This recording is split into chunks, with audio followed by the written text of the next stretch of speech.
Treasure Island by Robert Louis Stevenson. Part 1. The Old Buccaneer. Chapter 1. The Old Sea Dog at the Admiral Benbow, Squire Trelawney, Dr. Livesey, and the rest of these gentlemen having asked me to write down the whole particulars about Treasure Island, from the beginning to the end, keeping nothing back but the bearings of the island, and that only because there is still treasure not yet lifted, I take up my pen in the year of grace 17, and go back to the time when my father kept the Admiral Benbow Inn, and the brown old seaman with the saber cut first took up his lodging under our roof. I remember him as if it were yesterday, as he came plodding to the inn door, his sea-chest following behind him in a hand-barrow, a tall, strong, heavy, nut-brown man, his tarry pigtail falling over the shoulder of his soiled blue coat, his hands ragged and scarred, with black broken nails, and the saber cut across one cheek, a dirty, livid white. I remember him looking round the cove and whistling to himself as he did so, and then breaking out in that old sea-song that he sang so often afterwards. 15 men on the dead man's chest, yo-ho-ho, and a bottle of rum, in the high old tottering voice that seemed to have been tuned and broken at the capstan bars.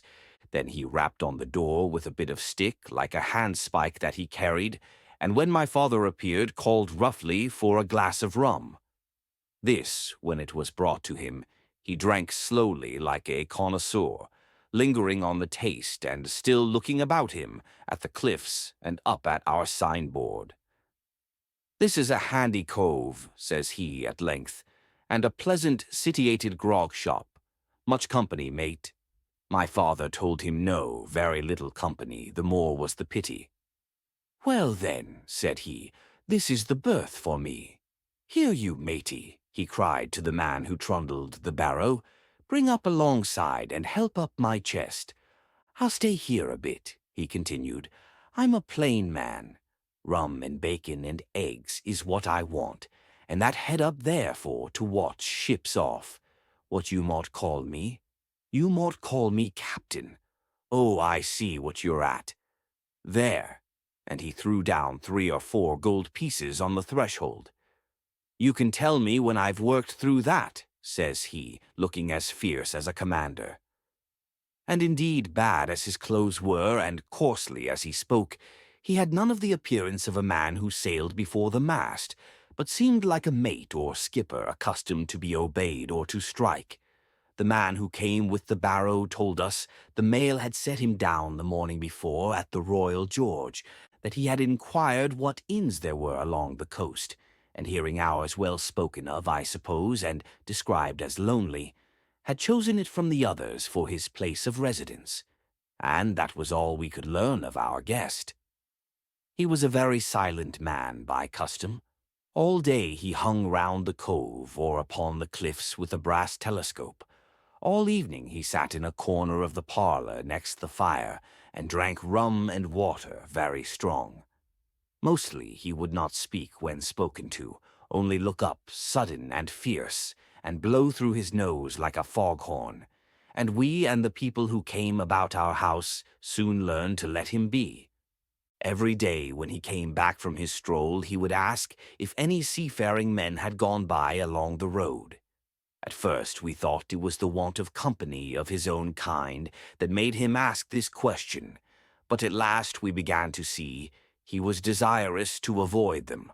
When a seaman did put up at the Admiral Benbow, as now and then some did, making by the coast road for Bristol, he would look in at him through the curtained door before he entered the parlour, and he was always sure to be as silent as a mouse when any such was present. For me, at least, there was no secret about the matter, for I was, in a way, a sharer in his alarms. He had taken me aside one day and promised me a silver 4-penny on the 1st of every month if I would only keep my weather eye open for a seafaring man with one leg, and let him know the moment he appeared.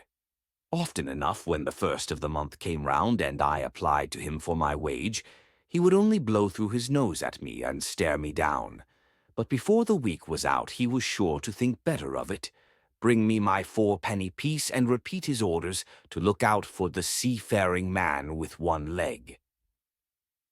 How that personage haunted my dreams I need scarcely tell you. On stormy nights when the wind shook the four corners of the house and the surf roared along the cove and up the cliffs, I would see him in 1,000 forms and with 1,000 diabolical expressions. Now the leg would be cut off at the knee, now at the hip. Now he was a monstrous kind of a creature who had never had but the one leg, and that in the middle of his body. To see him leap and run and pursue me over hedge and ditch was the worst of nightmares. And altogether I paid pretty dear for my monthly fourpenny piece in the shape of these abominable fancies. But though I was so terrified by the idea of the seafaring man with one leg, I was far less afraid of the captain himself than anybody else who knew him. There were nights when he took a deal more rum and water than his head would carry, and then he would sometimes sit and sing his wicked old, wild sea songs, minding nobody. But sometimes he would call for glasses round and force all the trembling company to listen to his stories or bear a chorus to his singing.